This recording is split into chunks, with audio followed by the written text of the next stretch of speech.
Hello, everybody. I am Tim Schafer. I was the project leader on Full Throttle, and welcome to this exciting commentary. I'm Larry Ahern, and I was lead animator. I'm Casey Ackley. I was production manager. I'm Stephen Shaw, and I was the lead programmer. I'm Peter McConnell, and I was the composer. And I'm Clint Bajakian, and lead sound designer. Is there a reason you're not doing it like Drunk History? Would you like a drink? Because we have Wouldn't that be funny? No, not right now. I think we come up with a lot more stories. Yeah, we'll do that for our YouTube channel. Okay. Drunk Game Commentary. All right, you guys. Asphalt and trouble. Rip Burger, you're dumber than dirt. Mr. Corley, if you'd only listen. So this is our dramatic intro to the game. We want to be super cinematic. And it has the fabulous voice of Roy Conrad, the late great Roy Conrad. And now we're getting into our celebrity voiceover. Anyone know who the celebrity is? Yes. Mark Hamill. Mark Hamill as Rip Burger. Super evil. He does a great job. He's amazing. He sure does. We knew a little bit that he would do a great job, not just from the Star Wars stuff, but he was already the Joker at this time. He was already the Joker in the animated TV series. Wow. So who was Corley? Malcolm Corley was Hamilton Camp. Hamilton Camp, who was also passed away, unfortunately. There's my Oh, what? yeah, you got to go back to that. It's Little Gold Tim. Little gold Tim butt. Oh, yeah. Oh, there'll be a glory shot of that later. That was a Charlie Ramos. I remember Peter McConnell making fun of me for the destabilizing inner ear condition line. Here goes Ben Throttle. Now, this is... are we using the Rebel Assault engine yet? Oh, wait. My nude scene's coming up. Everybody cover your eyes. Nobody look. There it is. Oh, there it is, right. The only Decent difference... exposure. Yeah, you're welcome, everybody, for that. And some great Gone Jackals music comes in here. This is still an introduction that I loved to watch because it was so... It was really different than Day of the Tentacle, which was our last game, where we had a lot of trouble just getting the founding fathers to animate as they jumped out the window when you chopped down when you scared them out of the Constitutional Congress. Moving that many pixels of the screen was impossible, but this time we were using the Rebel Assault engine, which was called Slush. And Steve, how did Insane Engine. Wait, now what? Hey, you tell us what's going on The here. Insane Engine. It was the Insane Engine. Slush was the tool that you created. The Insane Okay. Extremes with. So this came about because of the advent of CD-ROMs, which had basically infinite storage compared to what we're used to on the 3.5-inch. Look at these amazing credits. Here comes Steve's. Glory shot. Yeah, nice. Of course. Try getting these today in Call of Duty or what have you. What, opening credits? Yeah. I love opening credits. I guess I feel like they just set the mood. Yeah. And they Brian Rich. They set the mood and they make you feel like you're going to see something awesome and epic. Absolutely. So you get to hear all this awesome music. Live band. So CD-ROMs came out and Myst was a big hit, and then Lucas made Rebel Assault, which was like took 3D rendered trenches and you could fight TIE fighters in these trenches, right? Right. And then we're like, we'll take that. Yeah, Vince came up with the streaming engine that did really well, and he kept doing improvements on it for Rebel Assault 1, Rebel Assault 2, et cetera, and this got them into here, and It was mind-boggling at the time because he's like, look, I'm gonna do this thing.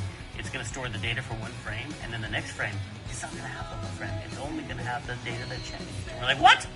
That's a compression idea that has never been. That's crazy. So it allowed us to do full screen animation.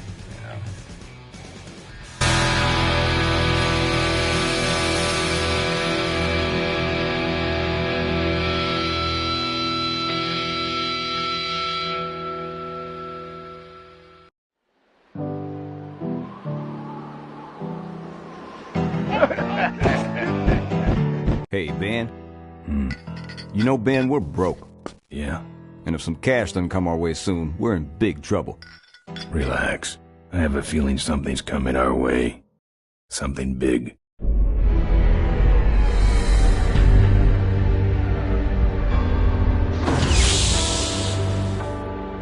You better stay out here, Rip. This place is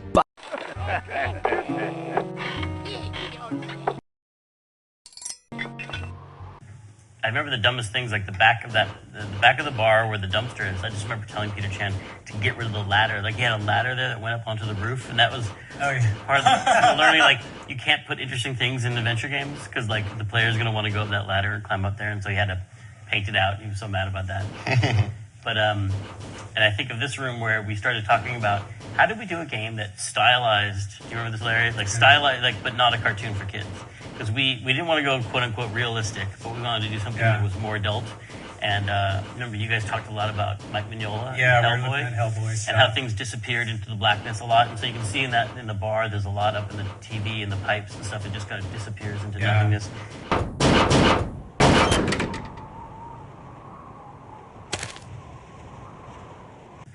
I remember the dumbest things. So here, there's a puzzle where you kick open the door after this cutscene, right? You kick open the door. Kick open the door was just like a kind of a character setting thing for us. Where like we always talked about how Bernard Bernoulli and David Tentacle, if he had to like get through a locked door and all he had was a bologna sandwich, that he would figure out a way of like putting the mayonnaise on the floor and sliding the bread under, and then taking the toothpick and poking the key through the hole and dropping it and then pulling. And then Ben Throttle would just eat the sandwich and kick the door down, and that was like how we were like expressing character through puzzle design in these games. Which is why this game is 2 hours long. It's why it's a little shorter.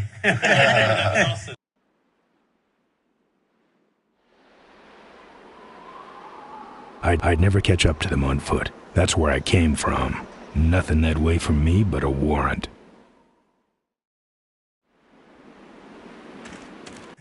So here...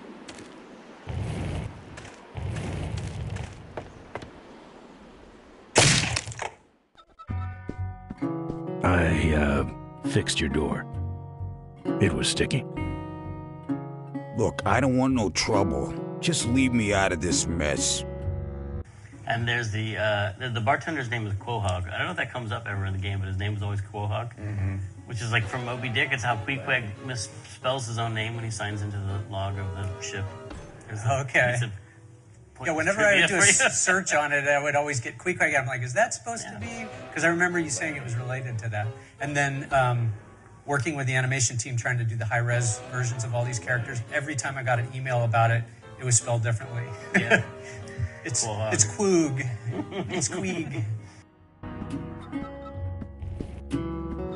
You know what might look better on your nose? What? The bomb. Now don't... They had gun. And there's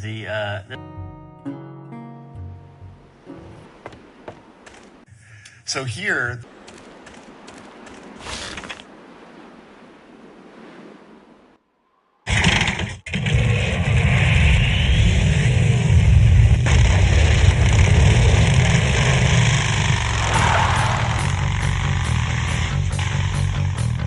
When I'm on the road, I'm indestructible.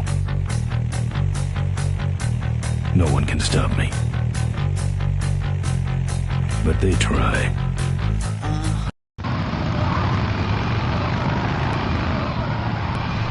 Hey! Ain't you the A#1 polecat honcho? Yeah, and you're in my way.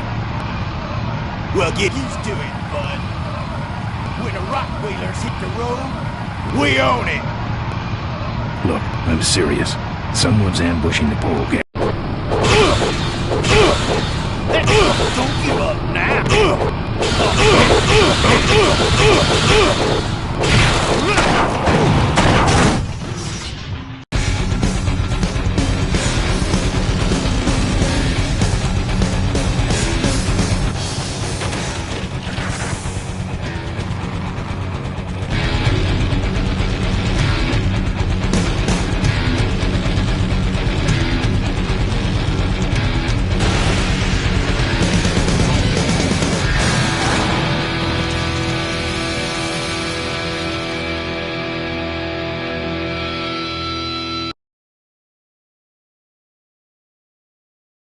oh man, dream sequence. I remember this scene was literally tossed together in about an hour. We need something in here after the wreck. You mean lovingly crafted? Lovingly. Yes. in an hour. Sorry. Is that what's supposed to be on the commentary about how much effort was put into these. A lot of it was we had such a tiny team, and we're going, the whole thing will be fully animated. It'll be crazy. Watching this, I'm realizing, like, after Day of the Tentacle, where we had just 3 full-screen animations in the whole game, like, what did we sit down and say, like, hey, this next game is going to be crazy, and we're going to have all these full-screen animations the entire time? Yeah, we said it was going to be a completely cinematic thing. Everything, there's going to be scenes. Because I don't remember realizing what we were taking on in the beginning. No, we had no idea. Which is probably the special talent I have that lets me do with these games. We just did not think about what this is going to entail. Because we would basically plan out the scene, and about the only thing I remember doing to try to keep it reasonable was saying, if we edit enough, no one shot will have that much animation in it. Just as the animation's getting complicated, cut to another angle, But still, the scene was going to last X amount of frames long. It's like somewhere in there, you're going to have to animate something. Yeah. So we just did a lot of fast-cutting MTV-style stuff, and we kept saying, well, if you cut to a close-up of the face, then not much is moving. If you do a master shot and have a bunch of people doing stuff in it, that would take forever to animate. People picking up objects, putting them down, lip-syncing. But if you cut to just someone's eyes moving slightly, it's more dramatic, and it is less. Yeah, so it was always like, the guy that's swinging the wrench at the thing that's going to blow up, you'd get him to start to move, and then you'd show the reaction of the guy being surprised. And then you hear boom, and then you cut back in the little wisp mode. Maureen got her name. Originally, the story had 2 twins that were the twin daughters of Malcolm Corley, and they're named Maureen and Tina after these 2 girls who lived in the dorm with me in college. And then we cut Tina. So, sorry, Tina.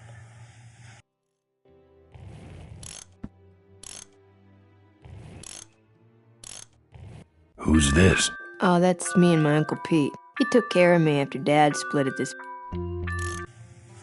Maureen got her name. Originally, the story had... Mo. Yeah, Ben? Well, I'll let you get back to work. Let me know if you need... She's got her hands all over my bike. Nah. She's got a wrench.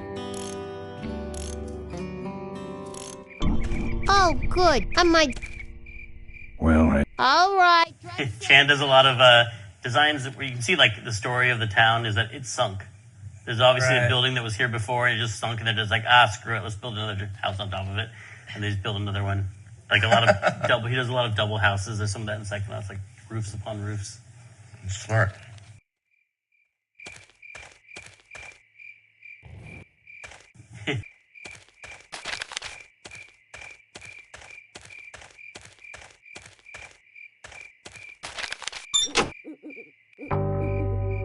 This is a pretty ambitious game. Like, I feel like on every level we were long just like... conversation. We got in way over. Well, now, does anyone remember? Well, I mean, I think we were thinking about things like... for me, I was thinking about Road Warrior and Yojimbo. Because Road Warrior, I just love the way, it's just dramatic, gritty story being told, like an opera almost. And then Yojimbo is just the stoic hero. You've seen Yojimbo with the... Toshiro Mifune is like this really stoic main character who's not like a big tough guy who really shows off a lot, but he's really quiet until he goes and then he goes and kills 20 samurai, just really quickly. And Ben was really inspired by him. And then I got the screenplay for The Road Warrior somewhere, and in the first shot of it, Mad Max, like, he gets to a fork in the road, he doesn't know where to drive to, and he pulls over and he finds a wreck of a car and he takes a bumper off of it and he throws it in the air, and wherever the bumper lands, he drives off that way, which is exactly how Yojimbo starts, with him doing it with a stick. And I was like, I knew it. I knew this is all one big part of this generalized lone hero thing going on. We were looking at Clint Eastwood, Man with No Name stuff, too. Everybody squints like Clint. Mm-hmm. Yeah, easier to animate, right? Yeah, exactly. Yeah. I don't walk. Not on foot.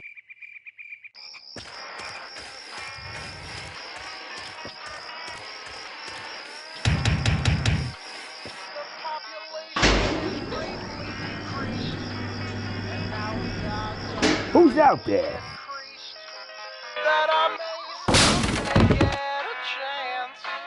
This is the first scene that you hear the Chitlins Whiskey and Skirt song. Yeah. That's my favorite song. Increased chances. Yeah. Well, the great John Spiegel of Chicago friend of ours. It creates a narrative problem in the game, though, which is that post-apocalyptic. Yeah, we were always like, this is not a post-apocalyptic game. This is just an alternate reality, like an alternate world. Like, there's been no nuclear devastation. This is just a gritty, highway-based part of the country, and in the future. And but a lot of people thought it was like, because it is inspired by Road Warrior a lot in terms of its cinematics, the way it tells the story. But there's nothing post-apocalyptic about it. But that song is all about nuclear, like it's a post-apocalyptic song.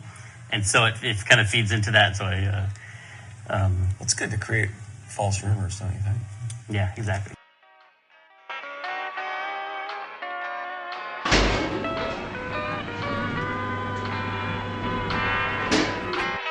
Remember, this was one of our big things, was changing the interface, so we get a full screen game this time around, as opposed to Data Tentacle, where you had to look up and down. But in this game, we wanted there's a theory that you should have the interface where people's eyeballs are, and their eyeballs on the cursor, so this make the interface pop up on the cursor. And I remember that you hadn't seen that a lot. I think at the same time, you guys over at Lucas Learning were doing. Remember the secret project, the secret library archive project? There was you guys were doing one where the interface popped up near the cursor. Yeah. But I'm telling you, that was cutting edge, you guys. Cutting edge cursors.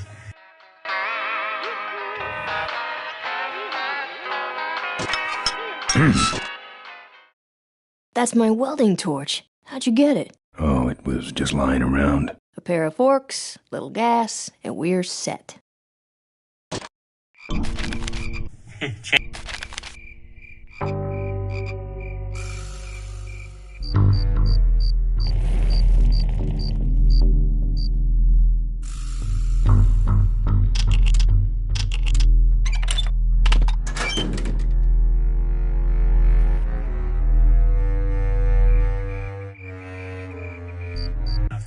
This is the first scene we did.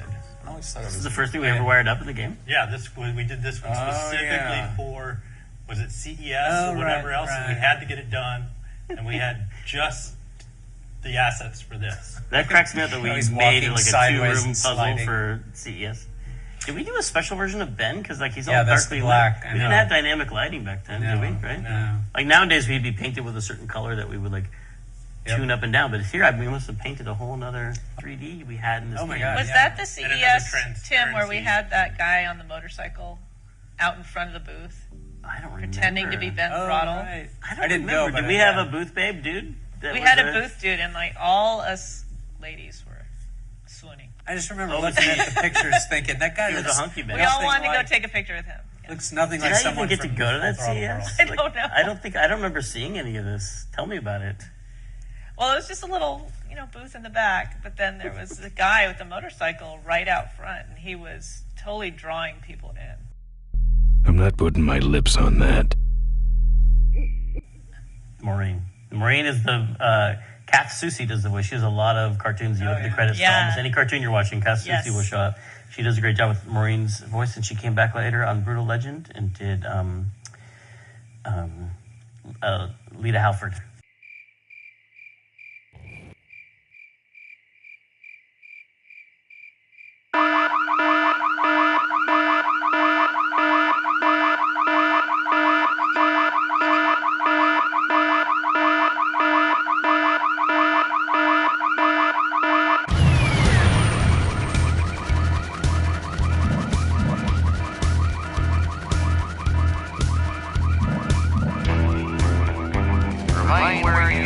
I don't see anybody. Maybe nobody's there. Well, who set off the alarm, Floyd? Maybe someone is just fooling with us. You must have... Maureen. Maureen is...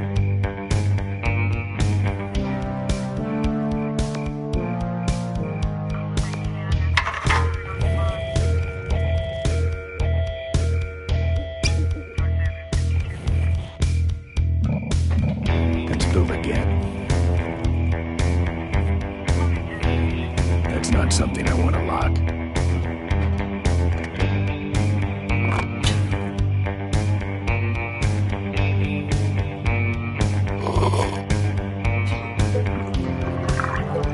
Hey, who's that down there in the yard?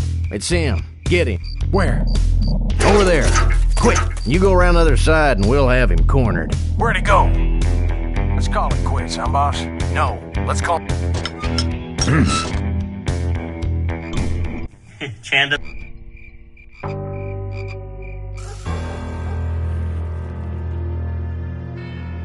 This was I feel like this is like one of the first puzzles we designed for the game, and I have fond feelings about it. I don't know if everyone likes this puzzle; they might hate it. But we were like, this game is not going to have a lot of complicated inventory combining puzzles where you collect a whole bunch of stuff and then put it together in inventory. It's going to be mostly all on the screen. So like here you come up and there's a rope, there's a chain you can pull, and it opens the gate, but then you can't keep it open when you run through it. And the trick is to do something counterintuitive. You have to lock the gate. And I was so happy with that because it was all just right on the screen. You didn't have one inventory item, which is the lock. But then again, some people like all puzzles, hate that puzzle. So, I like it.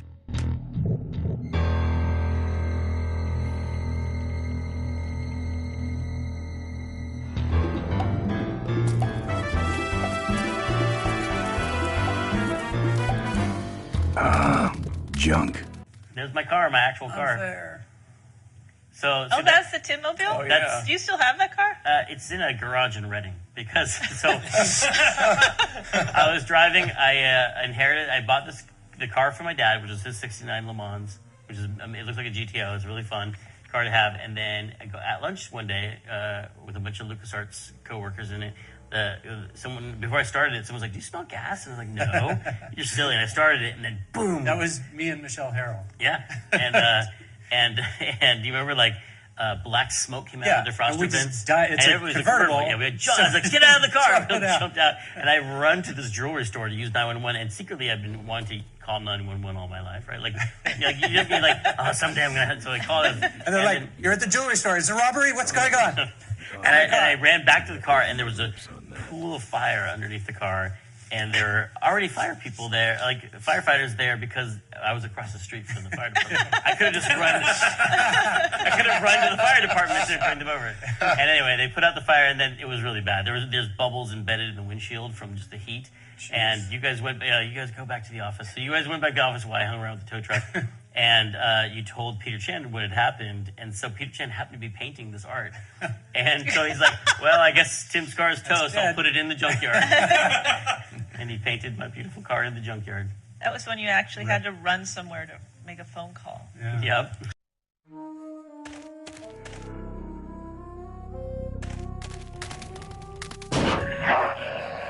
Here, Poochie Pooch.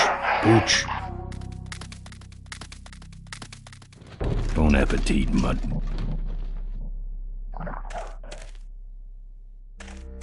There's my...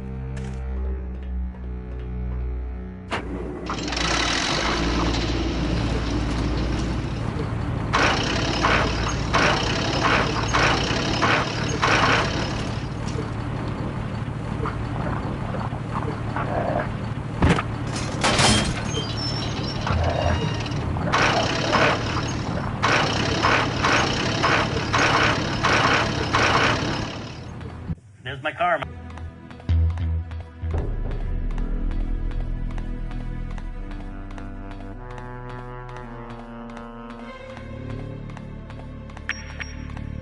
There's my car, my actual car. There's my car, my actual car.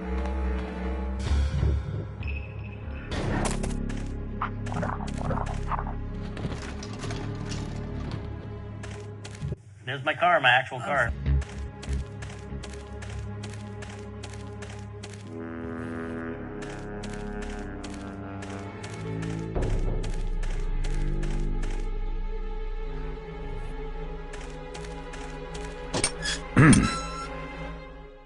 Nice forks. Where'd you find them? Right next to the knives and spoons. Well, that's it. Scaring away my regular customers. Bye, Mo. Send me a postcard from the ambush.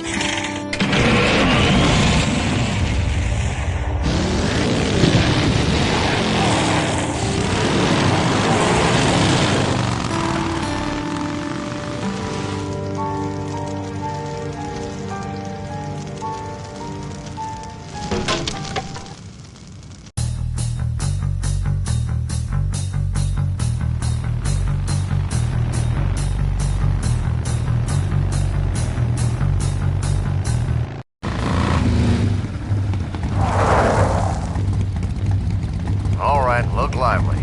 He's a sneaky one. This time he ain't getting past us. See him? Nope. Keep looking.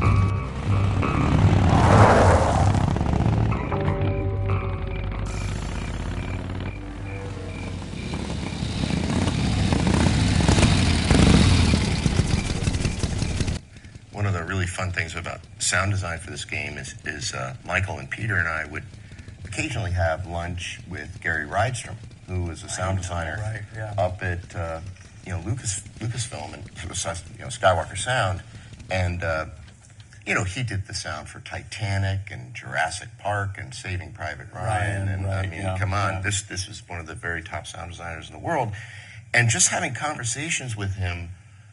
That's when we decided to really record a lot of the sounds originally. Go out in the field with mobile recording rigs, and then also combining things creatively. People all talk about it today, but back then it was a little bit new, I think, in the games industry, to say combine the lion roar with the kickstart of the bike, for example. Yeah, this was definitely the first game we did it on because. Playing Dot recently, I was like, I think these all came off a CD. I think all the sound effects in Dot, there's a lot of like we were lucky to even a cartoon sound effects library, and then immediately with Throttle, it's like you started the bees in the jar. Yeah. I always talk about the bees in the jar because I always thought it was so funny that like you got 4 motorcycle sounds out of like the 4 different motorcycle tribes, the gangs in the game. You had the bees in a jar that were slowed down a lot for the Rottweilers and sped up a lot for the cavefish. Yeah. So do you remember the components of like Ben's bike? Well, Ben's, we hired a biker from San Francisco who had a Harley chopper. Very customized. Very not painted. It was all just sort of nickel colored and straight pipes, which basically were like cannons going off every stroke. And there's just so many stories about that whole recording session. Used to set off car alarms in his neighborhood when he drove through it. Set off car alarms, and he was the real deal too. I mean, he had a couple bikes, but he brought that one up to Marin, and we had a whole long recording session, and that ended up being Ben's bike. Wait, I want to hear about how you got the bees in the jar. Oh, I think that was a library sound. That actually was a library sound, but we used a lot of sound. I thought you captured all the bees. It must have taken all day. I remember Gary Rydstrom came around and actually looked at the game when we were working on it. That's right. He liked a couple things. Yeah, in fact, he complimented. I had looped a tiger growl and looped it for an element when the bike is just idling, and he goes, "Nice loop." That's one of the things you just. But whatever, I thought there was a donkey bang and a jet engine and a line roar. So those are the other biker gangs, not Ben's bike. In Ben's bike, the main thing was the lion when he kicks it over, the lion roar with the sound of a bike being kicked over, and then the purring. It's not a purr, but it's kind of like a throaty growl of the tiger for when it's just idle.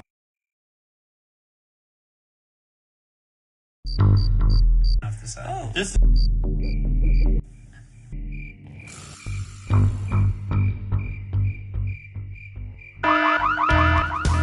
hear that? He's back at the gas. Ben, how'd you get behind us? Where are the suits? Corley's making a pit stop. He has a bladder the size of a thimble, man. Ripburger? Haven't seen him in a while. Ben, man, what's the deal? Did you find something up the road? Are we headed for trouble? No. We're in it.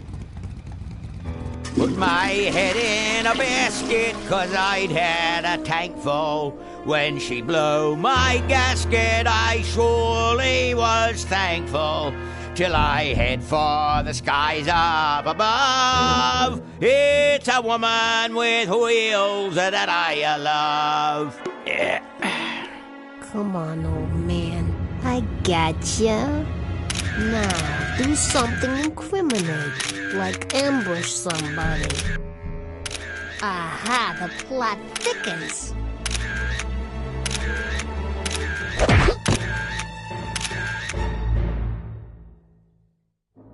You shouldn't have laughed at me in those board meetings, Malcolm. What a psycho. Gotcha. Hey, look what I found in the bushes. What is that? It's a chokehold. Come here and I'll demonstrate. It's got a camera. I'll get her. No, Nestor will take care of her. You have an important engagement with the rest of the Corley family. Right. But don't forget to destroy that camera. Yeah. Now then, Malcolm, how about one for the road? Corley?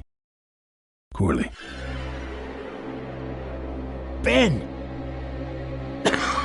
I guess Rip Burger couldn't wait for natural causes. Just like him to hit a man when his fly's down. Rip Burger did this to you? Yeah, he knew I was dying, and he knew that my will would put him out of a job. He wants to take over Corley Motors, Ben. Sell it off to foreigners, lay off workers, start making minivans. You understand me? Minivans! Oh. You gotta hurt him for me, Ben. Promise me you'll hurt him bad. I promise. I want my daughter to take over the company. You have a daughter? Yeah, and she's a real mechanical genius, Ben. Rebuilt her first carburetor when she was 4. I used to call her the diaper dynamo. Find my daughter, Ben. Find Maureen. Maureen?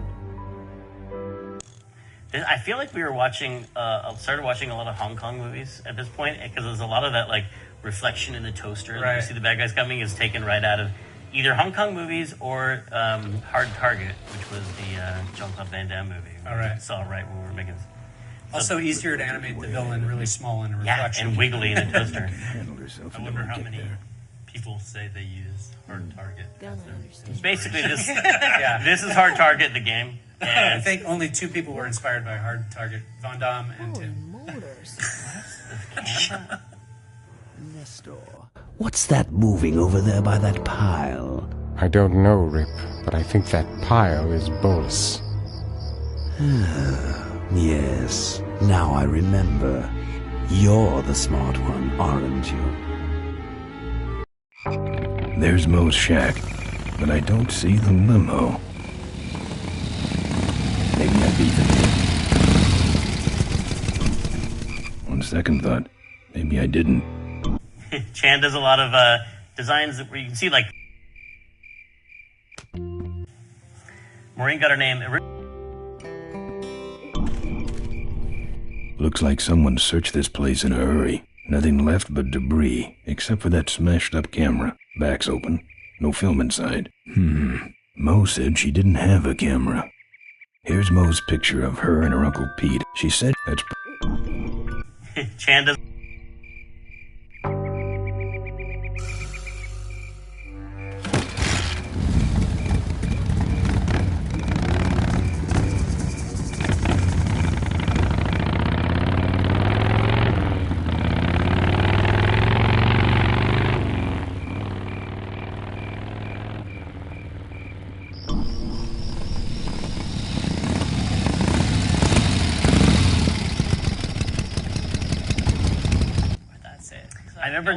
We didn't want to talk about, at one point the schedule slipped, but I didn't want to be talk about how much because I was too scared to think about it.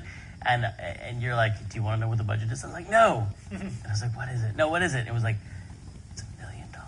And it was and we had like gone from Monkey Island, which was, I think it was $200,000, and just had never conceived of money like that before. And like, this game is the first one. It's like, it's $1 million. You could only whisper the amount. I remember breaking that mark and everybody talking about like, holy crap. $1 million. I do. I remember spending countless hours just staring at the budget, where I'd like have to put in the actuals for the month, and then based off of that, project how the rest was going to change, and add more months and more dollars. And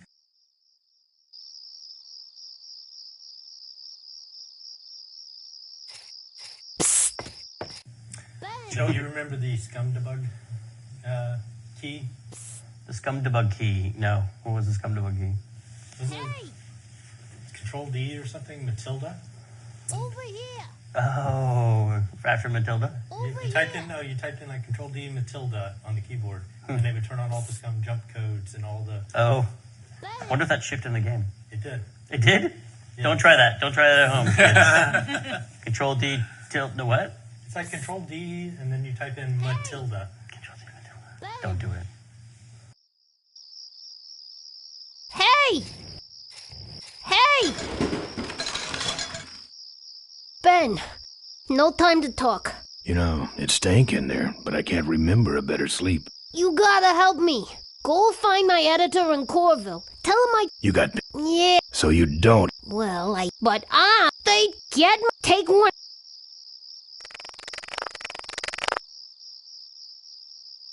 My career is... Help me, Ben. Oh, don't worry. I owe you one.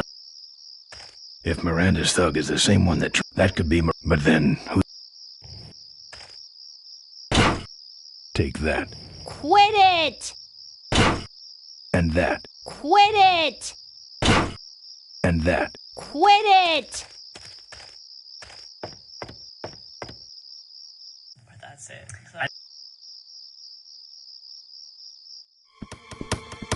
Hey, killer. What? Hey, what? Haven't you been... Once again, Malcolm Corley, dead at a rest apparent vicious savage police. No. With the roadblock danger. We've been set up. I shouldn't have left the... Hey, I don't want to do him just... High kicking was never my move. Members of the Polecat Gang authorities have issued They got the... Latest reports suggest that the leader of the Maureen. The two are being sought by authorities. Asked about the imminent shareholders meeting, Corley Motors vice president. We cannot in good conscience go forward with the shareholders. He's up to something. He wants us dead before...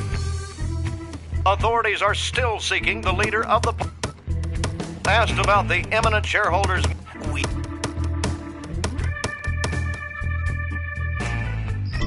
That's it. So I remember not...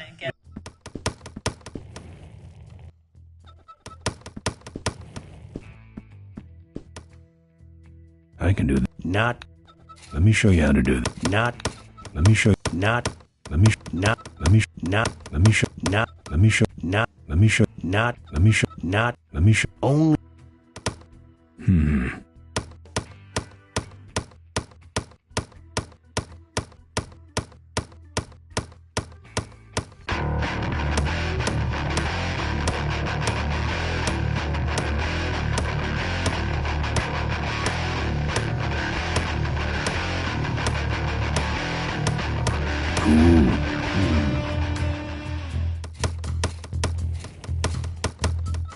Here.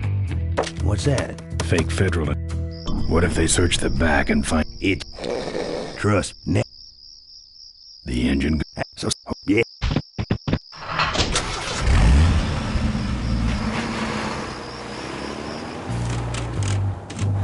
Oh, great. I love it.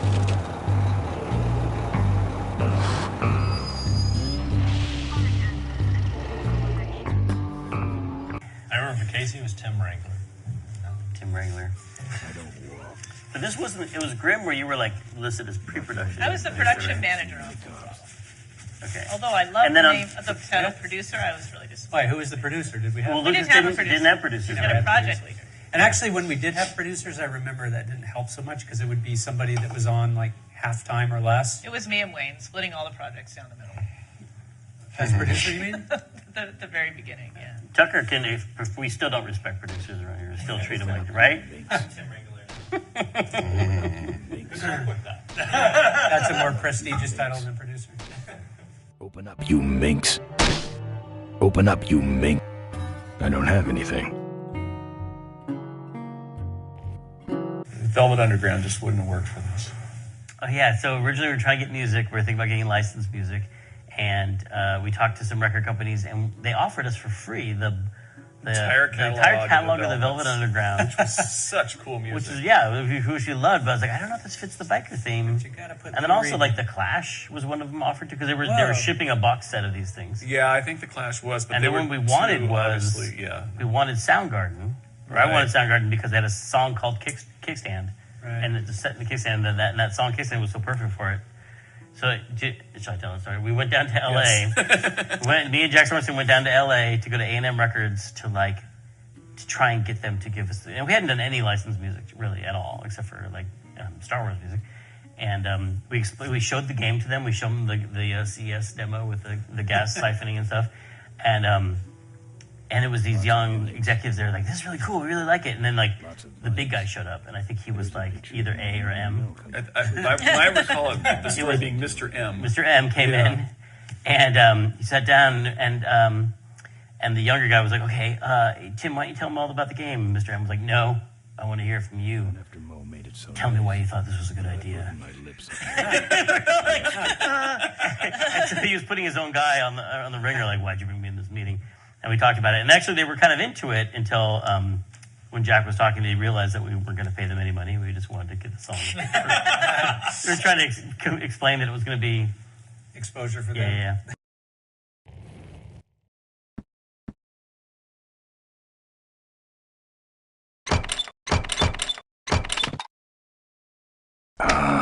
Junk. And a hose I can use on my bike. I don't think Mo would mind if I borrow him. Mo?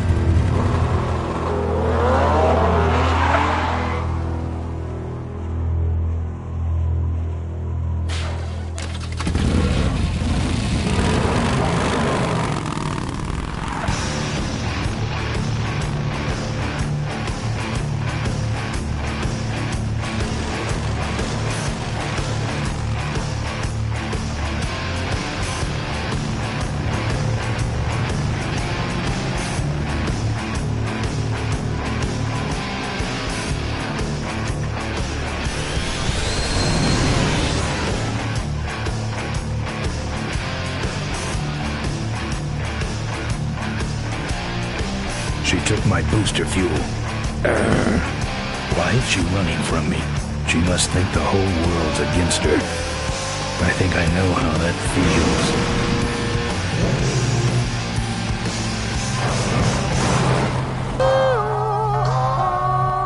That does it. He's dead.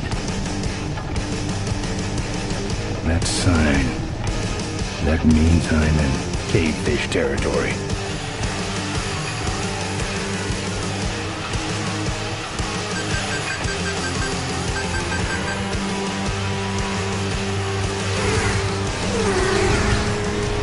Cavefish.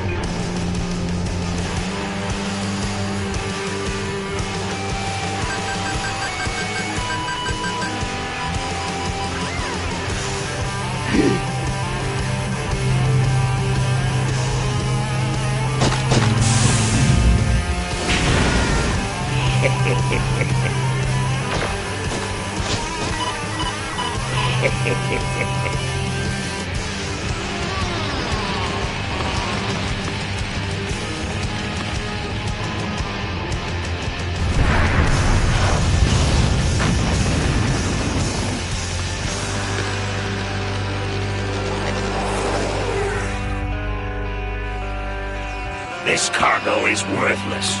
We have been tricked, my brothers. Back to the cave.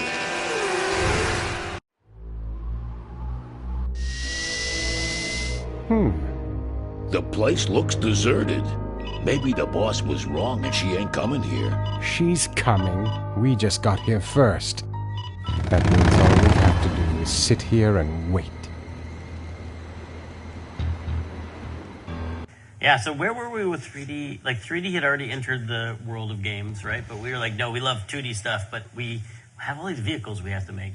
Dark Forces was just before this, right? Or just it was concurrent. It was concurrent. It shipped around the same time. It shipped around the same time. That's right. Because we technically shared a wrap and party. that was sort of knocking off Doom to some extent. It had 3D. So was Rebel already happening? Because we had a 3D department. There was like 3 guys. Yeah, I think that's why we had it.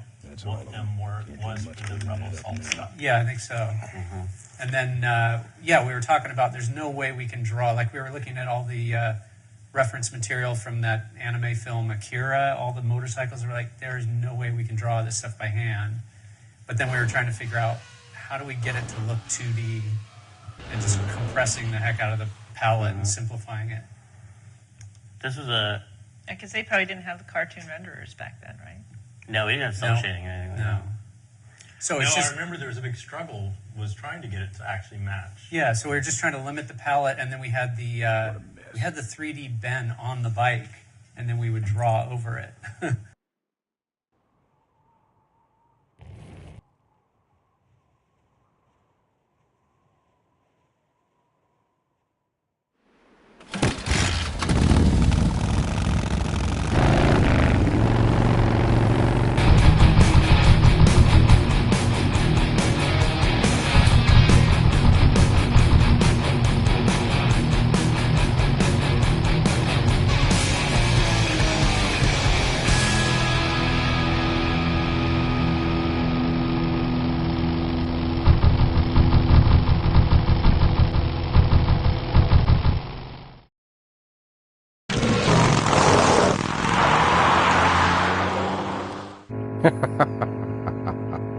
Look at him run.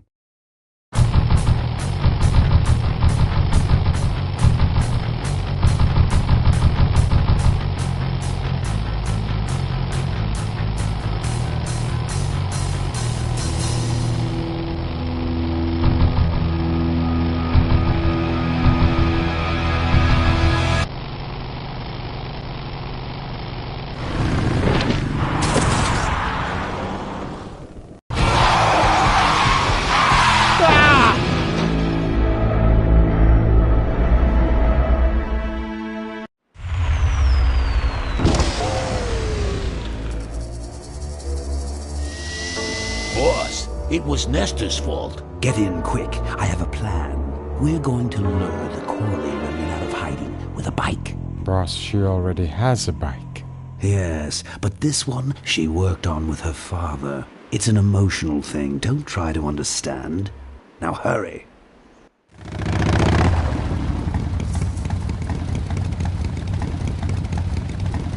Now this is the area where we were originally going to have the whole Ricky Myron section, right?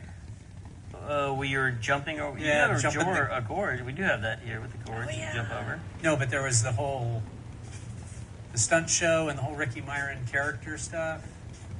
Ricky Myron, by the way, is a kid I went to. I was in 4th grade, Oh, yeah? and we're on the playground, and I had this rock, and for no reason at all, I want to see how high I could throw this rock in the air, and I threw it as high as I could, and it came down, and it hit Ricky Myron in the head. And he was like, "Why'd you do that?" And I was like, "You know what? Someday I'm going to make you a star. I'm going to put you in the game. I'll make it up to you. I'm going to put you in the game, and then I'm going to cut you out of the game." Yep. You're going to be referenced, but you're going to be a great daredevil. Lots of interesting backstory because it was the stuff we cut. Remember, because the game was getting so huge, and we're like, "We'll never finish this." Mm-hmm. And I think there was that and one other section. We were looking for stuff to cut, and everything was too interconnected to everything else. We're like, we can't cut anything except the Ricky Myron section. That's kind of its own piece.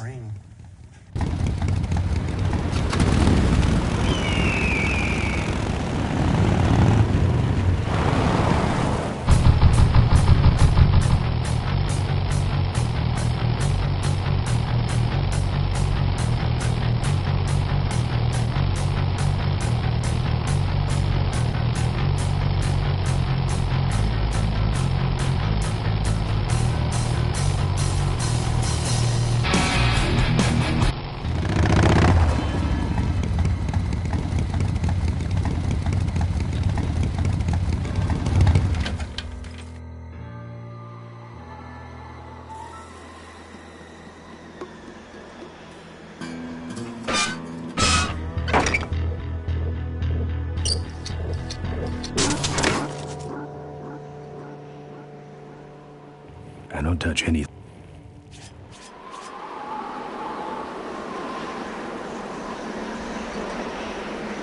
Looks okay for an aftermarket part.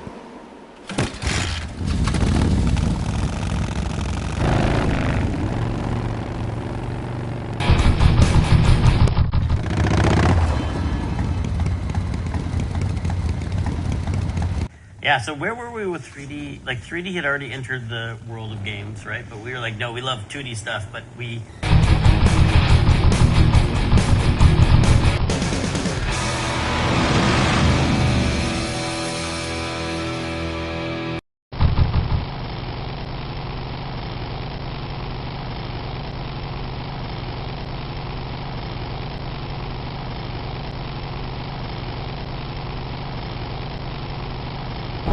Father Torrell. I haven't seen you since you retired. Hey, how's that's a lot. Well, take it easy. Give him hell, polecat.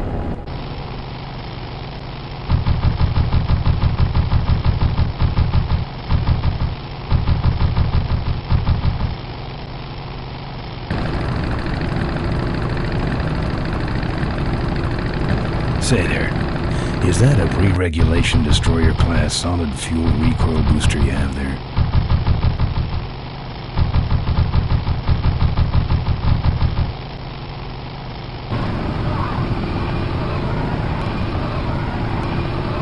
Hey, it's my old friend, what's your name?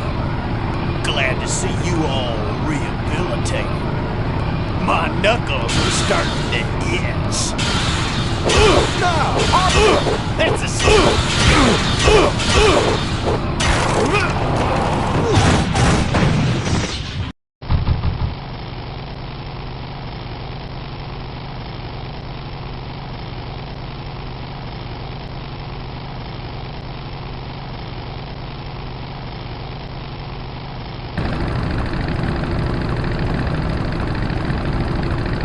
Wow, are you really a polecat?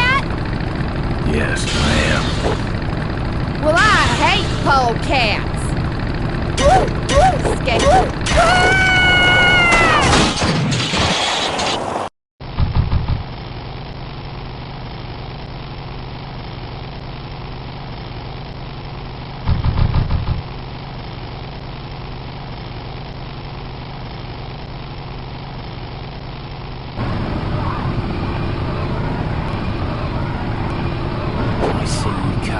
Lesson in kind. Pay close attention. This really hurt.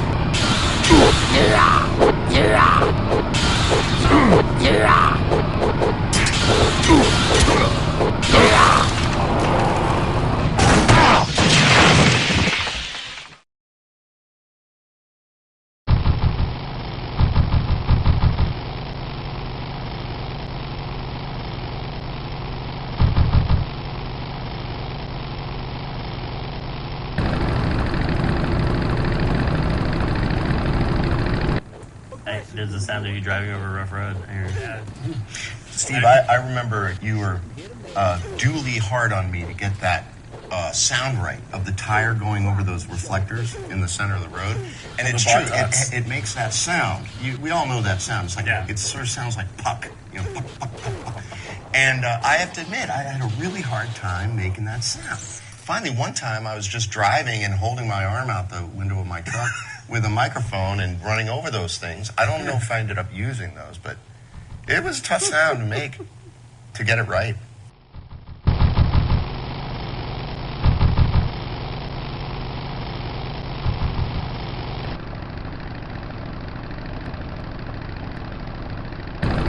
What's wrong? Lead divers? That should have a couple of good boosts left in it.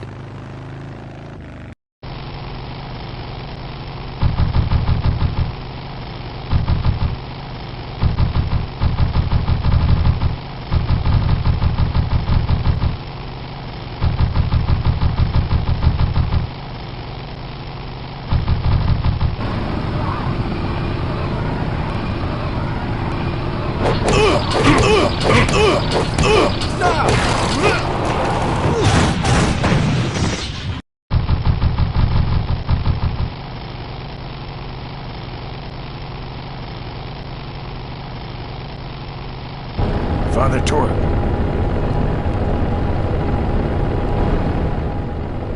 Hey, well, give him hell.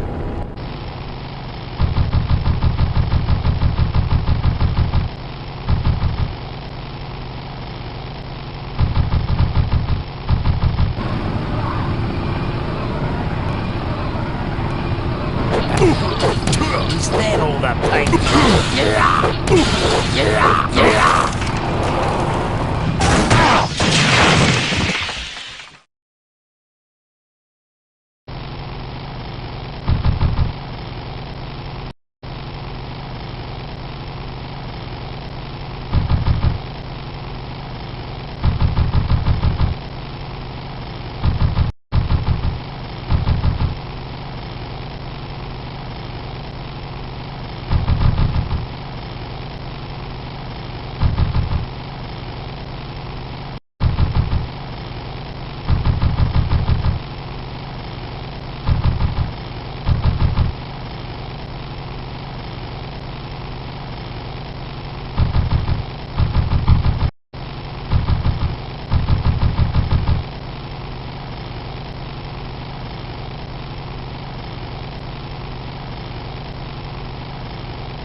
crowding me, shovel face.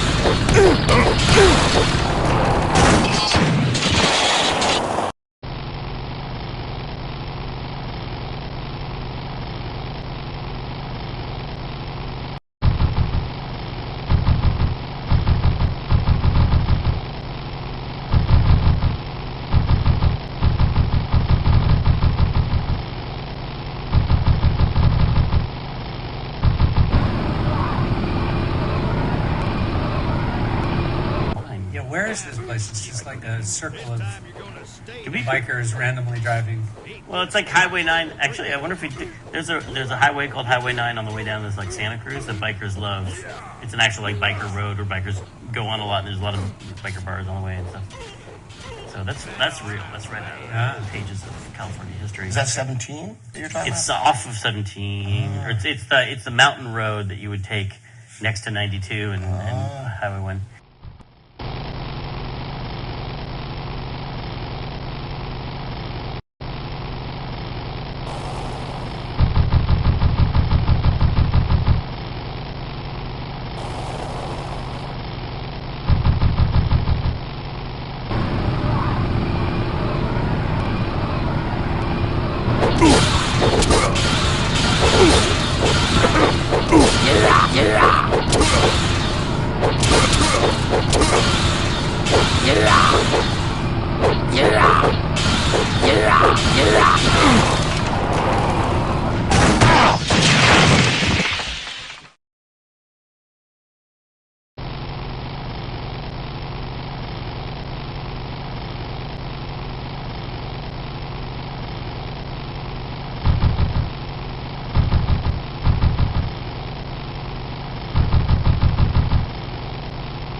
Tim Chainsaw.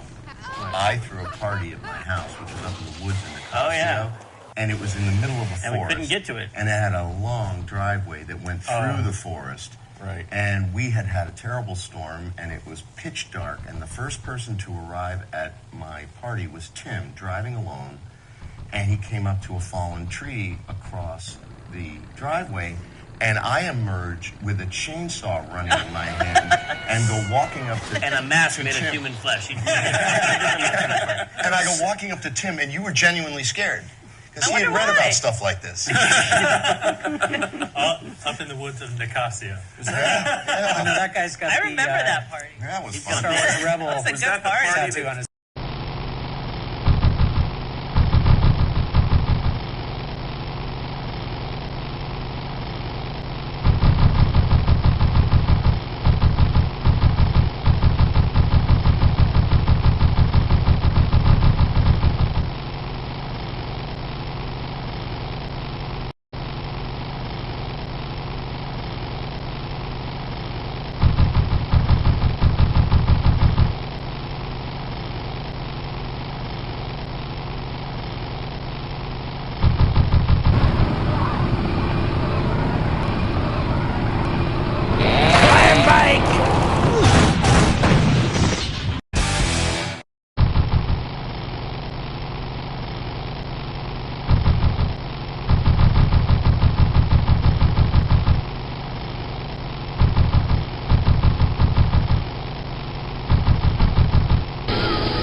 remember deliver it. when we were in the end of QA, and Tim decided to go play pool one night in San Francisco. This was before cell phones.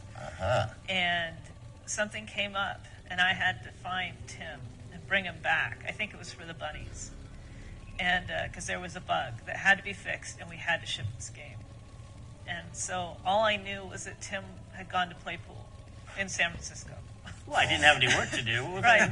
So you're basically thumbing through the yellow pages. I had the phone book, and I called every pool hall in San Francisco looking for him. This makes me sound like a totally different person. I know. But he wasn't he wasn't in any of them. So then I'm like, okay, so the last pool hall, I said, okay, so maybe he's in a bar with a pool table. Can you tell me the name of a bar that has a pool table? And he did. And then I looked that up, and I called that. And then when he wasn't there, I just kept doing that until finally... Are you kidding me? Finally, I found him in some bar with a pool table. Oh, my goodness. And it was a kilowatt. when he picked up the bar phone, he was terrified. Because he was like, how did you find me? Actually, I don't remember. This is crazy. I can't believe you found me by calling random bars. It makes me sound way cooler than I am. Too. I like this. But what could I have done? I wasn't programming. I want to know how she described Actually, it. I did program for bunnies. It was something that you had to make a call on. It was something. my actual bug. Yeah.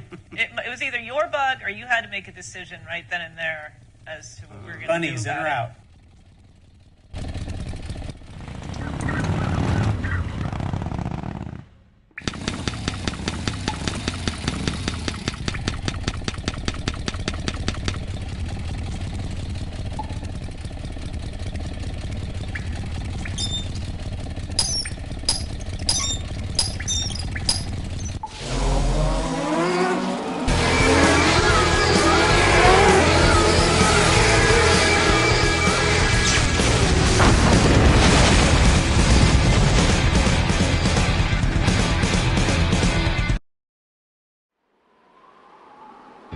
I'm done with these boys.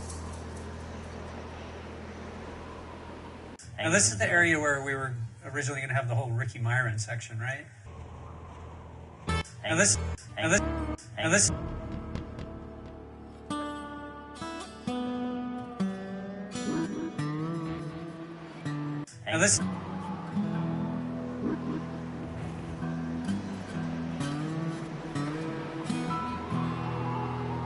I'm not putting my lips on that. Alright, I've modified my bike enough.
Yeah, you remember how we got the rock and roll to sound so good in the game?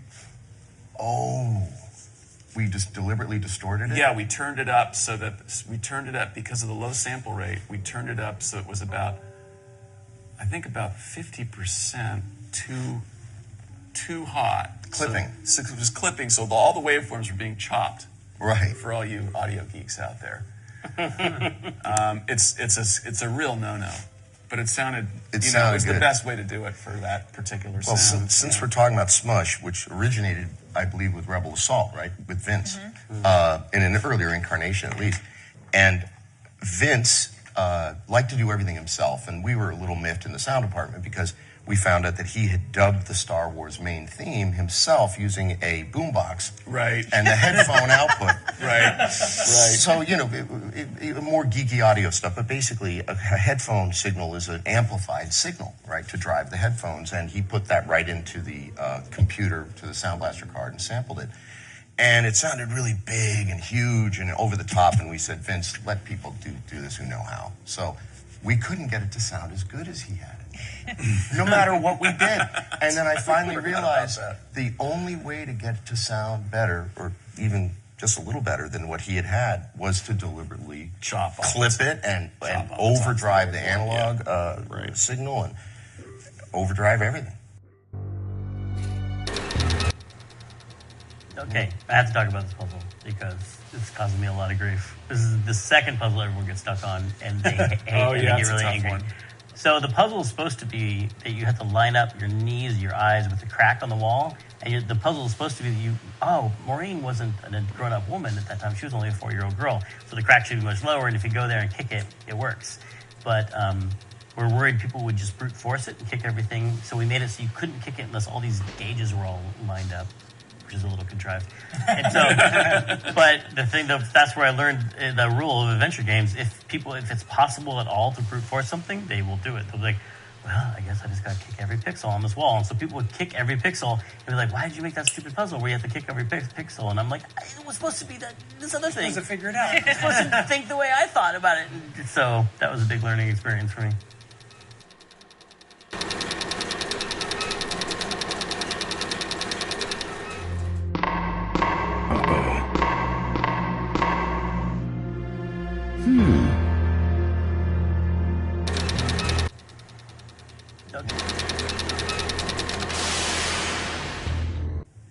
Yeah, you remember.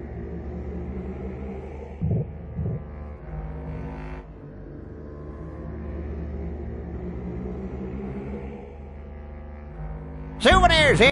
There was a local radio DJ named Alex Bennett who was a big fan of David Tennant. Excuse me, but are those... And he was a fan of ours. We got him to do the voice of the stadium announcer. That's right. That's Alex Bennett. He was like the Howard Stern before Howard Stern. Mm-hmm. Yeah. As I think he would say. 100%.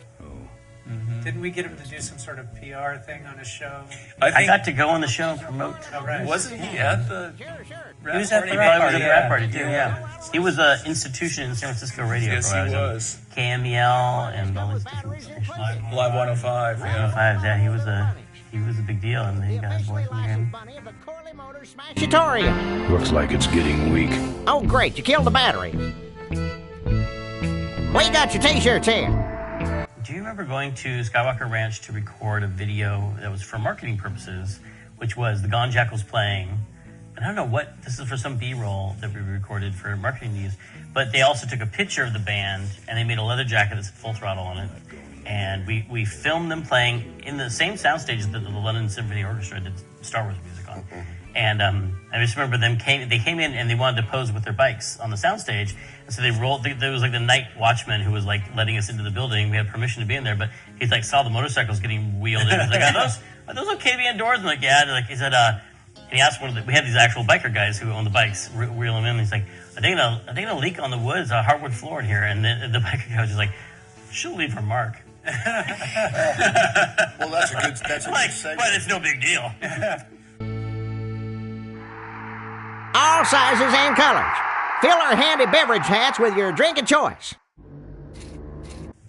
Yeah, you.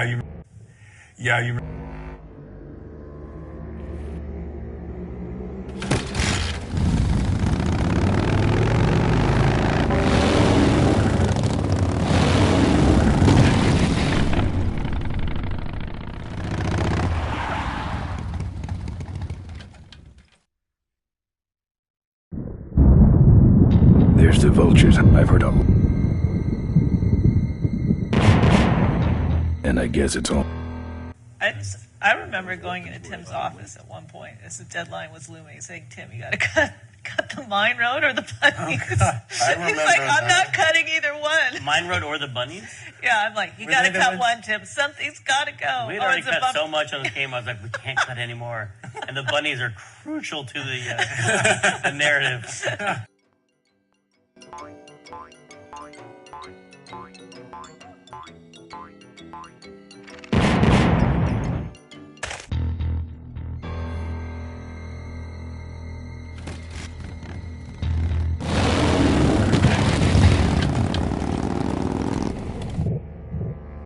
I want to talk about Roy Conrad because we listened to a lot of audition tapes for this game, and everyone you tell them they're going to be a biker does this really, like tough. That was my tough guy voice. Like trying to be super tough, and it always came through as trying to be tough, and I didn't like any of them. And then we heard Roy's voice, and it is really deep and tough sounding, but he's kind of gentle about it, and there's something about the fact that he's not trying to sound tough that just made us love it all right away. Hey, the second he started talking, we were like, yeah. He's such a great voice. And he looked nothing like the character. No, he looked like a dad, like a gentle, kindly old fatherly dad. Corley Mo, this is a religious pilgrim. You big fella, come give our derby car a spin. Souvenirs to remind you of your... That should put some life into it. Sure. There was a local range. Buy your kids a bunny so they'll shut up on the long drive home. Do you remember going to Skywalker Ranch to record a video that was for marketing purposes, which was the Gone Jackals playing? And I don't know what, this is for some B-roll that we recorded for marketing use, but they also took a picture of the band and they made... Now it's just me and the bunnies. There was...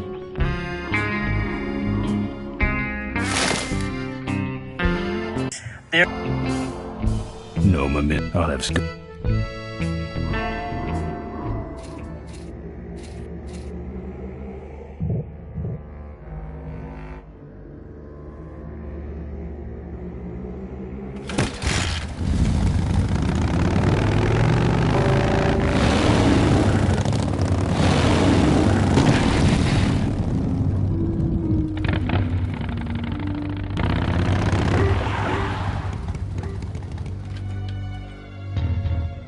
minefield, tidy little vultures.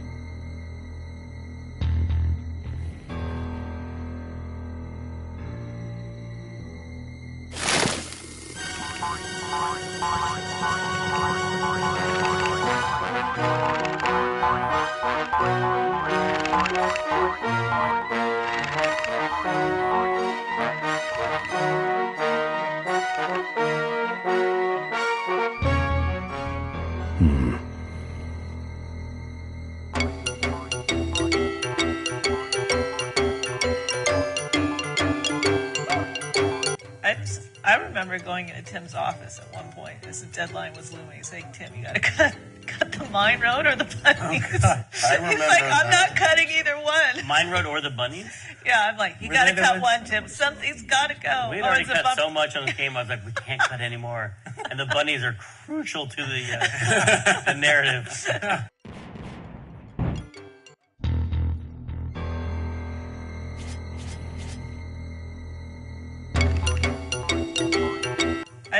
I remember. I hate surprise. No. No. I'm not put. I don't want to sit up.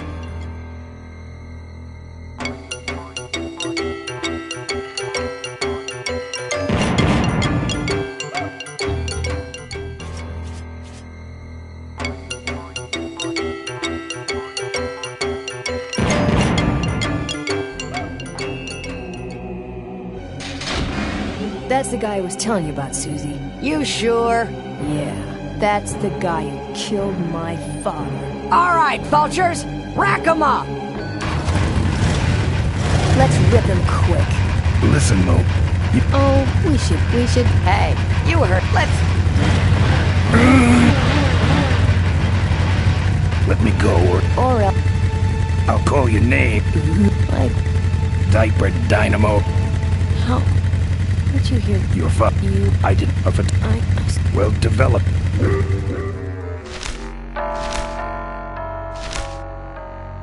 Sorry. Yeah, well, don't sweat it. I'm gonna get Rip Burger even. No, that way, We take him down, we save my gang, and your father gets his dying wish. You take over Corley Motors. Ripburger canceled the shareholders' meeting. He made a statement to the press that there'd be no meeting until the murderers were brought to justice. So, no shareholders' meeting until we're both dead? That could be arranged. Okay, so here we go. Fake it has Rip Hope's. All right, hang the...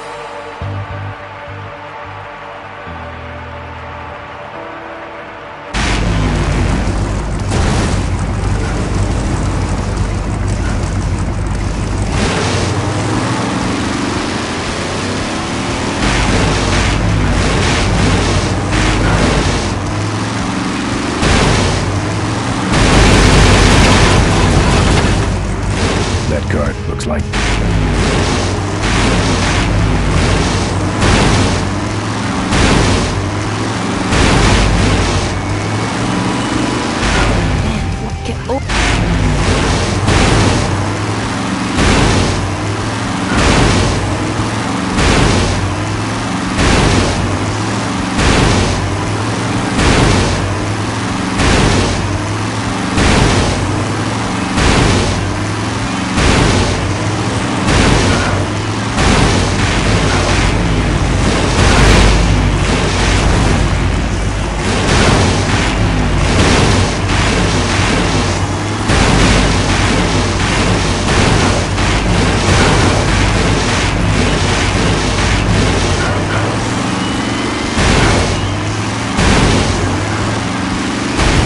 Okay, Boom Boom Brothers, it's all over.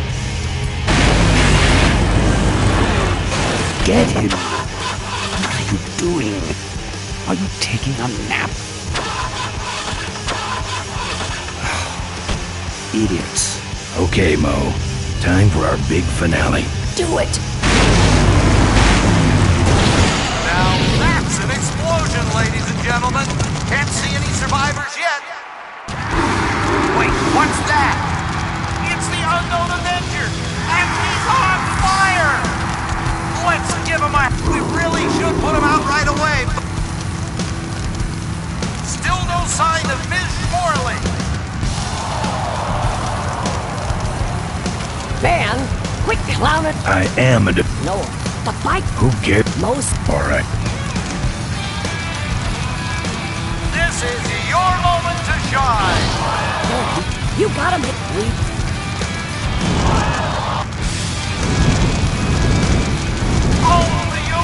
The stadium seems to be catching.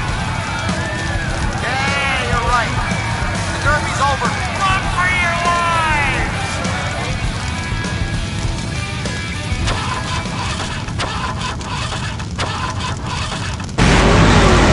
Finally.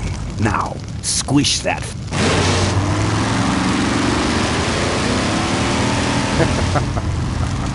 Look at him run.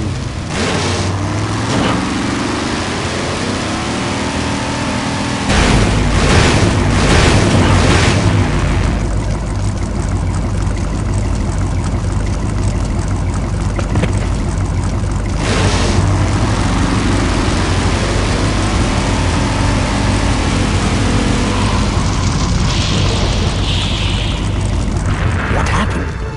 Did you get him? We finally got him, Bolus. That means Ripburger has to make us vice presidents now, like he promised, and give us 10,000 shares of stock each. Funny smell. What's that? The temperature light?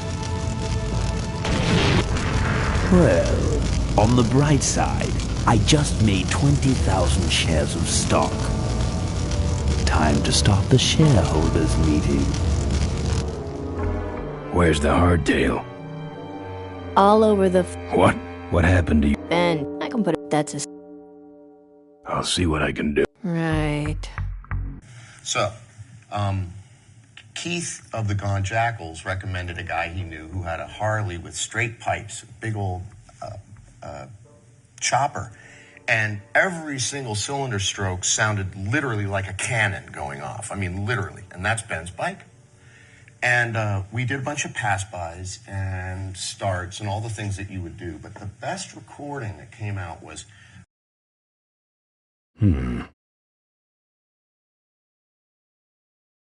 So, Keith of the Gone Jackals recommended a guy he knew who had a Harley with straight pipes, a big old chopper, and every single cylinder stroke sounded literally like a cannon going off. I mean, literally. And that's Ben's bike.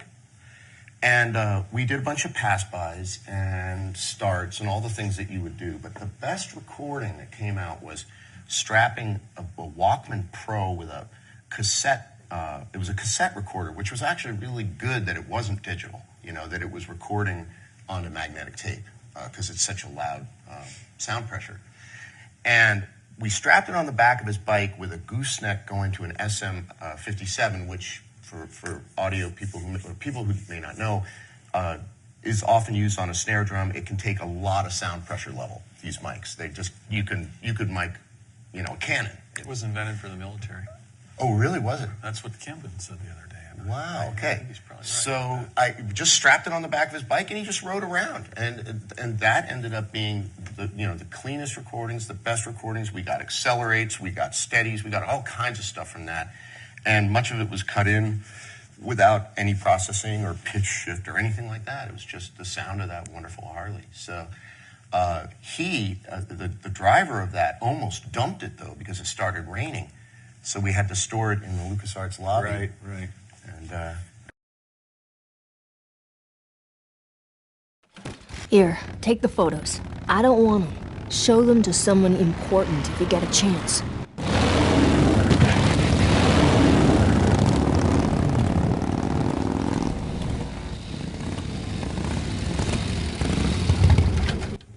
Yeah, you remember how...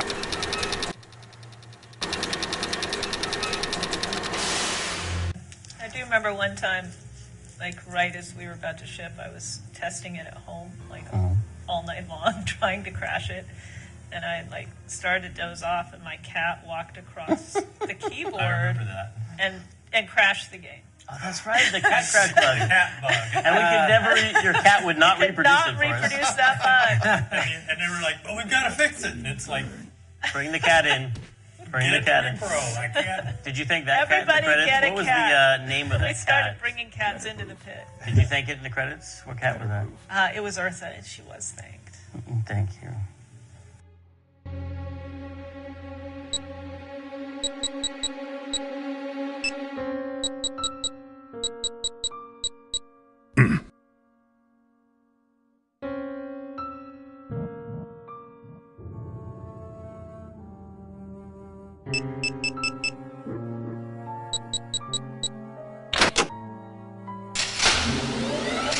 There's a tape, I sure hope.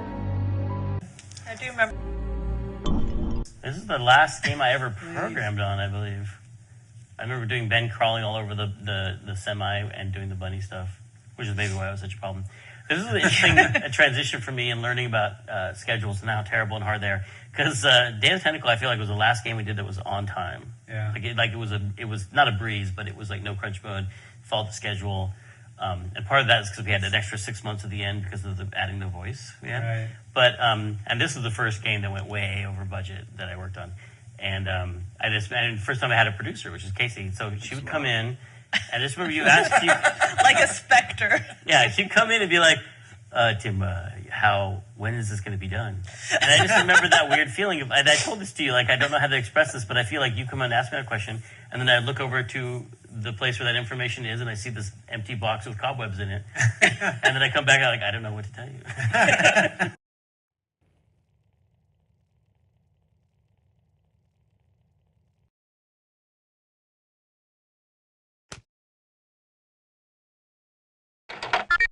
Cool. Looks like the meeting started. Was not only in his Mal.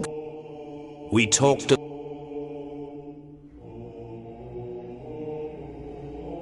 And all the. So this is at the time, this is the worst thing we could think of to happen, which was that the motorcycle company would start making minivans. Because minivans, I feel like minivans, they're pretty new in the 90s, right? That's true. That's when they emerged. They were the the epitome of just selling out and living a drove one to suburban work. life. Yeah, I've got one. I would love to have one right now. Let me tell you. Yep. But that was like the worst vehicle we could think of. They were really ugly initially too. And nowadays it would be like, I don't SUV? No, I don't know. It would be something that would imply that a motorcycle company had sold out completely. Because we were like, how do you make it? Motorcycles, they live with a high risk situation. How do you really threaten? How do you make something really scary? Like their way of life is going to end, and it's at their favorite motorcycle brand. What the hell is... I'm on the Modus. Hang on. Yeah, back to the present. I hate my... This is the last game I ever programmed on, I believe.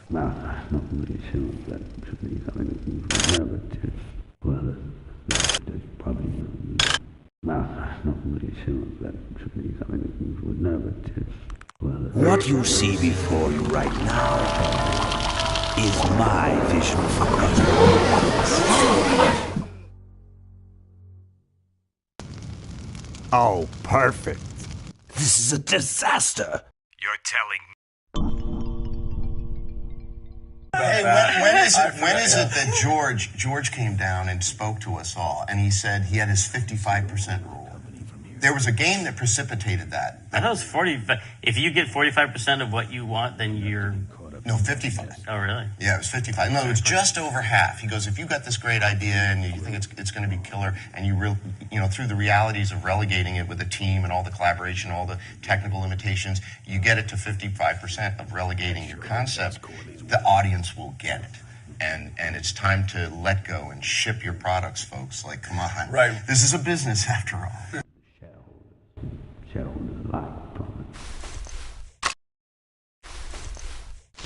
Now, this next slide shows our new, more aggressive corporate strategy.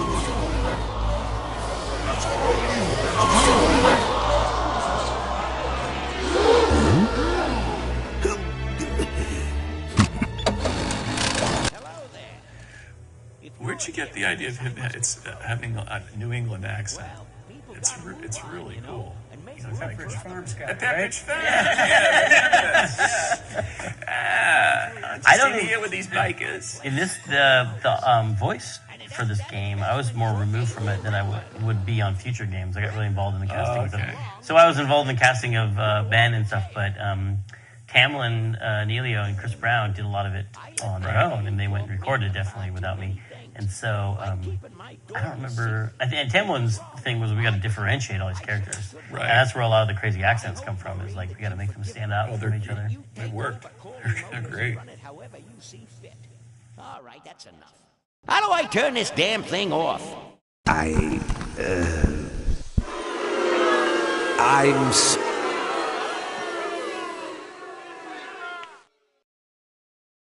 Near the end, he suffered many paranoid delusions. He was haunted by powerful forces of his own creation. And here's one of them.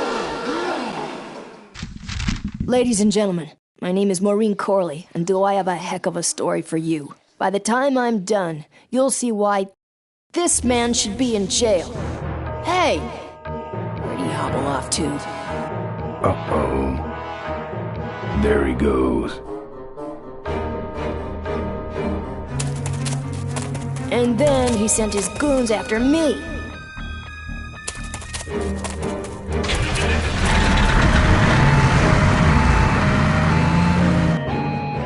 Run, Ripburger. When it's time to find you, we'll just follow the shiny trail. Yes, of course we'll have daycare facilities. Any other questions? Oh,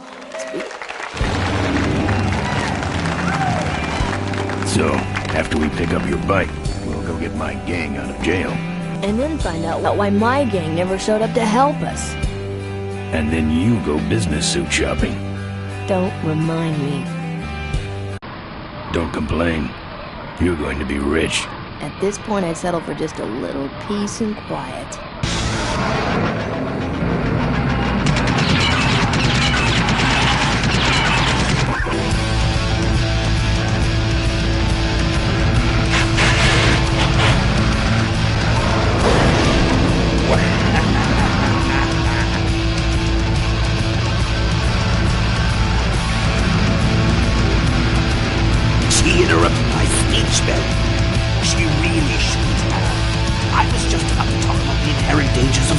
motorcycle operation. Can't you make this damn thing go any faster?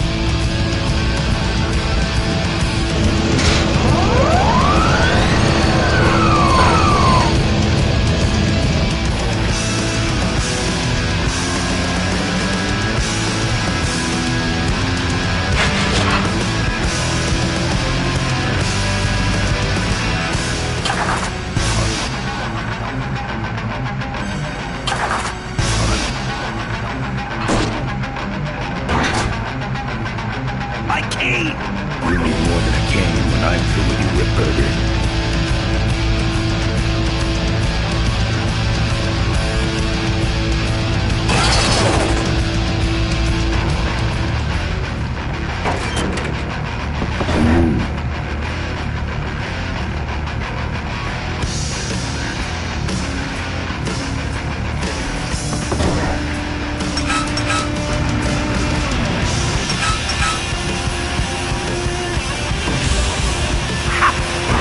Sneaks up on me from behind.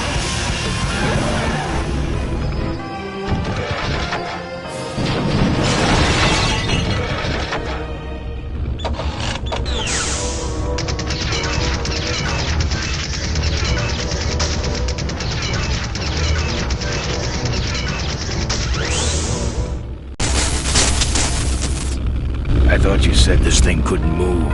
I said it couldn't fly. I never said it couldn't taxi.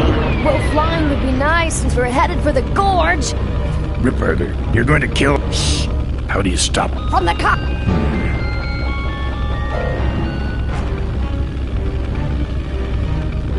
Doc!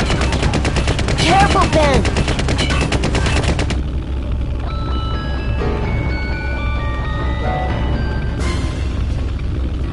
So much for the controls. I could have used...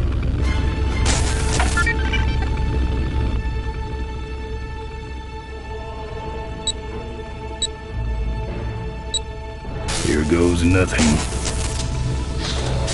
What the? Ah!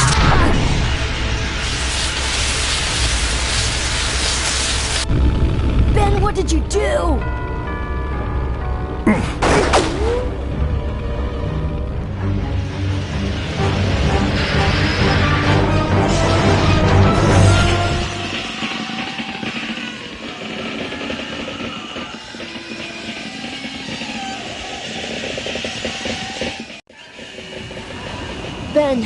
Ben, are you alive? I am, but I don't know about Ripburger. I can see him. He's out cold. Climb back here quick.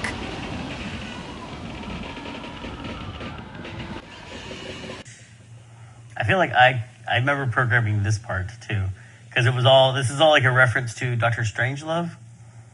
The code that you enter is I think preserve our essence. Which is a big Peter. Peace on earth, purity of essence.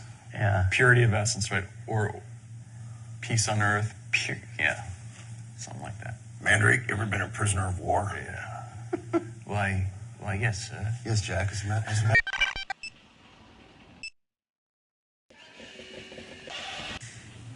I feel like I remember.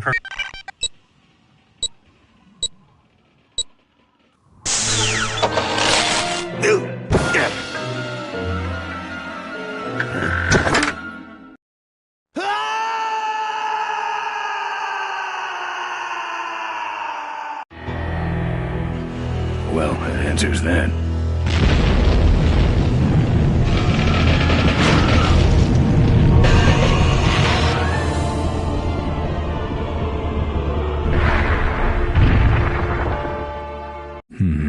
Let me try that again.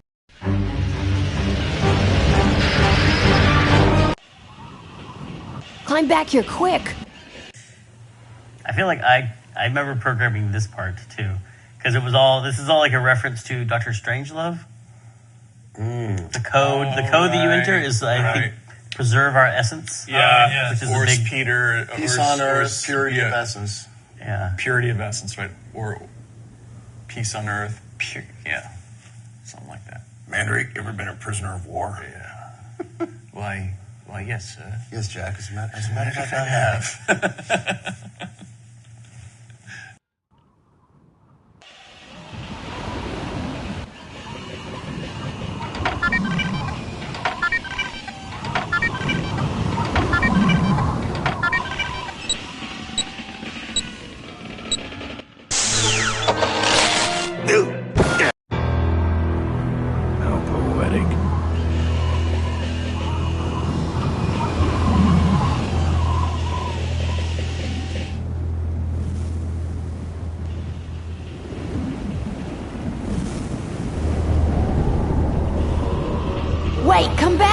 We need your weight in the plane!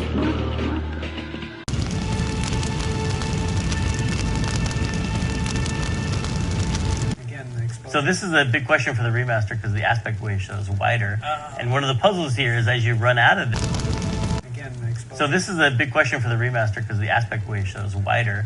And one of the puzzles here is as you run out of this, you don't see Ben's bike lurking in the corner. So you try to run for it and then you blow up. But it was a puzzle to like you have to walk to the left to pan over to see the Ben's bike. But now I think it's just going to show. Oh.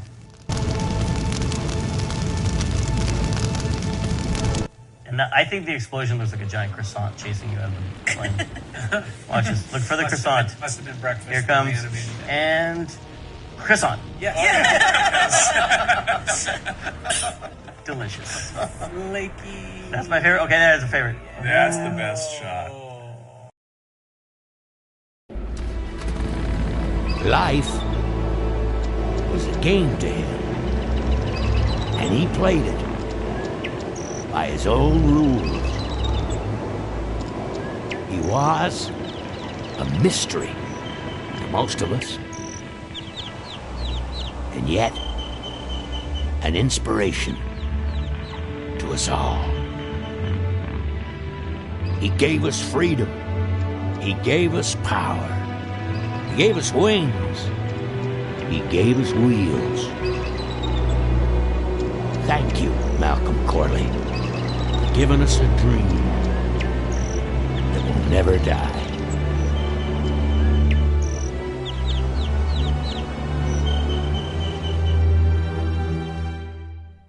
So, maybe we could do lunch sometime next week. Yeah, sure. Lunch sounds great. Things aren't gonna change, are they, Ben?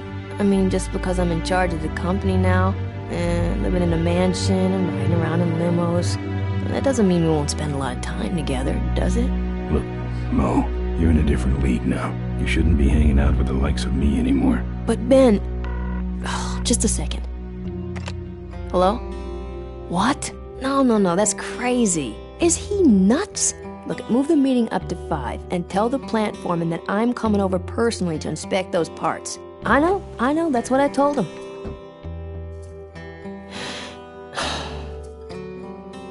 Excuse me, what was that last part? No, that alloy was flawed to begin with. Uh-huh, yeah, good, great.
Put my head in a basket 'cause I'd had a tank full. When she blew my gasket, I surely was thankful. Till I head for the skies up. Well, thank you guys for coming and doing commentary. Do you have any final thoughts you'd like to share? How'd you like working on that game? A lot better than I remembered. Wait, the game was better than you remembered? Or working on it was better than you remembered. No, it looks good. It looks pretty good. I'd play that. Yeah, it was really fun. Fun project. I remembered late on that there was one Easter egg that apparently Clint and Mark Crowley put in. Oh. That one night I heard when they were getting punchy. What Easter was egg that? was that? I don't remember. The safe. The when safe. you punch your code in the safe, if you enter Mark Crowley's birthday, then... Oh. Can it be said? Do you remember that? I don't even remember that. This goes to show Is you. that ship in the game? It's like Cooper Khan. Oh, man. Because it was the whole thing where we were like saying that we had to know about like every single Easter egg, just let us know so we knew it was there. And I guess they got punchy and decided to put it in. There must have been some sort of vocal gratification. So it's still But all these years later, we're grateful. We're grateful that made it in. Mark Crowley and his birthday, you can find it. It took us only 2 hours of playthrough to get to the farts. That's not bad. Yeah. Mm-hmm. I think this is, I don't know, oh my God, I can't believe I got away with any of that. Like, someone complained about not being in credits, I put him in as one. Oh, what a jerk. Now I totally remember why people hated me.